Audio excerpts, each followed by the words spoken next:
Hi, I'm Truman See, an educator and musicologist. For this week's concert, The Sound of Mendelssohn, we'll be hearing two of the composer's most famous works. The first is the Violin Concerto in E minor, Opus 64. The concerto is a fascinating genre to listen to. Dividing the musical body into two halves, the soloist and orchestra, the concerto sets up a binary between individual and society, between the intimate voice of the subjective and the collective voice of the objective.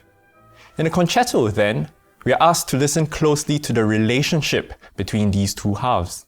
And in this respect, Mendelssohn's Violin Concerto was radical. Unlike the many classical concertos that came before, Mendelssohn's concerto begins with the soloist. The concerto thus inaugurates the modern idea of the romantic hero who stands against society, asserting the force of his own will to shape his own fate. Here, the orchestra, rather than being an equal, as in say Mozart, is subdued as a mere accompanist. Cooperation gives way to competition. At the end of the first movement, we come to another interesting detail. We hear a single note B played by the bassoon held across into the second movement. And then, through just a single note change from B to C, Mendelssohn takes us from E minor to C major, transporting us to the faraway world of dreams and memory. Here, unlike the florid ornamentation of, say, Chopin, the soloist plays a bare, almost artless melody that emanates from a child, as it were. Here we enter the dream world of the transparent simplicity of childhood, of the luminous and imagined past. And then, at the end of the movement, as if to call us back into the present, the music returns to E minor through an interlude that recalls the concerto's opening melody. Through this recall, Mendelssohn sums up the journey taken so far before moving forward into the finale. And then, sure enough, the brass fanfares announce the start of the finale proper. But then, something surprising happens. Instead of the grand finale we've been waiting for, we get this playful, light-hearted music in E major. The music is pianissimo. It's very fast, it's in the high register, and it's played very lightly. This is Mendelssohn's famous fairy sound, a sound that makes its appearance in works including the scherzo from Midsummer Night's Dream and the Rondo Capriccioso in E, Opus 14. But what if Mendelssohn's signature sound was not the sound of fairies, which for the matter didn't exist, but the sound of something else? Because historically speaking, 19th century fairies were the product of new approaches to entomology, the study of insects. With advancements in microscopy, 19th century scientists were able to study insects more closely, and over time, the world of these tiny creatures under the microscope became the fantasized world of elves and fairies. And so in this sense, the graceful darting, humming, and fluttering of Mendelssohn's fairy sound is very much the sound and spirit of the hushed energy of a housefly.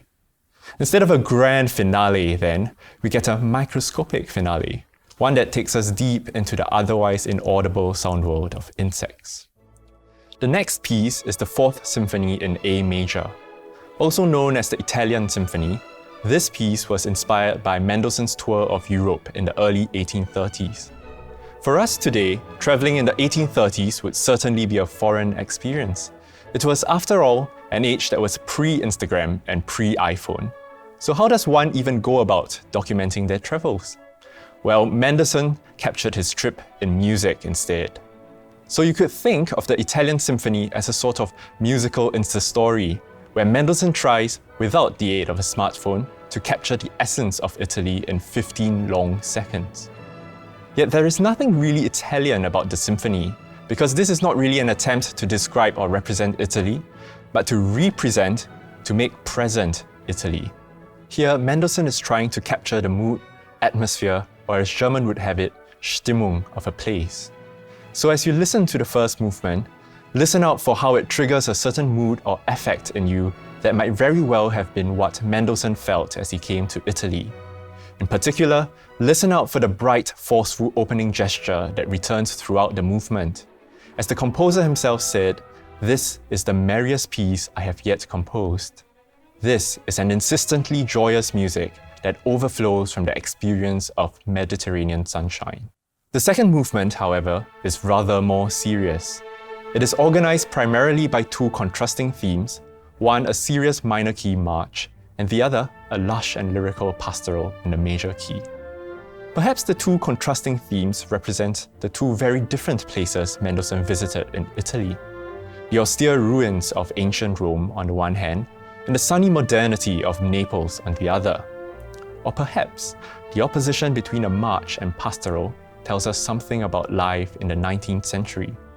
Because you see, in the early 19th century, and even today, the pastoral was associated with a longing for a lost past, a sort of Garden of Eden. But with the onset of modernity, as it were, mankind is banished from the garden and hence begins its gloomy march onward. So the movement begins with a serious march that goes on and on and on. But then, a second theme breaks in the major mode, and that is the pastoral, a beautiful vision or memory of Eden. But then the music snaps back to the present reality of the march and we trudge on. And then the music of the pastoral interrupts again. So you see, in the alternation of the two themes, Mendelssohn dramatizes the forward march or trudge of modernity and a nostalgic backward glance to an unspoiled pastoral. So who gets the last say? At the end of the movement, the serious march returns, and the movement ends fading out, as though the exiled were just marching into the distance out of earshot. Modernity, it seems, has won. Or has it? The third movement sort of rewrites the second movement, beginning instead with a bright lyrical theme in the major key that indicates a pre-modern Golden Age pastoral. Time and again, however, ceremonial brasses and march-like dotted rhythms intrude to threaten the space of the pastoral. But this time, the pastoral wins out and the movement ends in peaceful measure. And so we look on to the fourth and final movement to settle the score. The finale opens with a raucous opening, seeming to come from nowhere, that obliterates any possibility of a peaceful, restorative space.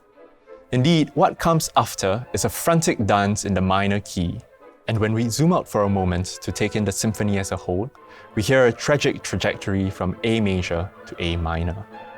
So how is this, in Mendelssohn's words, the merriest piece I have yet composed? The answer comes perhaps in the name of this frantic dance, the saltarello.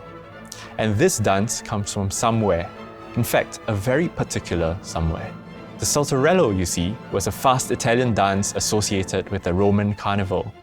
And the Roman Carnival was a large public celebration, where for an entire week, the streets of Rome would be filled with people, shows, music, stalls selling goods, and masked processions. Mendelssohn's finale suggests the busy cheerfulness of the carnival, as the music, dance of the dance is caught up in this absolute whirlwind of festivity. And so, what wins out in the end? For Mendelssohn at least, true merriment, it seems, was not found in the piece of the Edenic pastoral, nor in the forward march of modernity, but in the present fun and festivity of the carnival. So join us in our own masked procession later this week, where we begin a buzzing fly in 19th century Germany and end up a gushing German in the buzzing streets of Italy.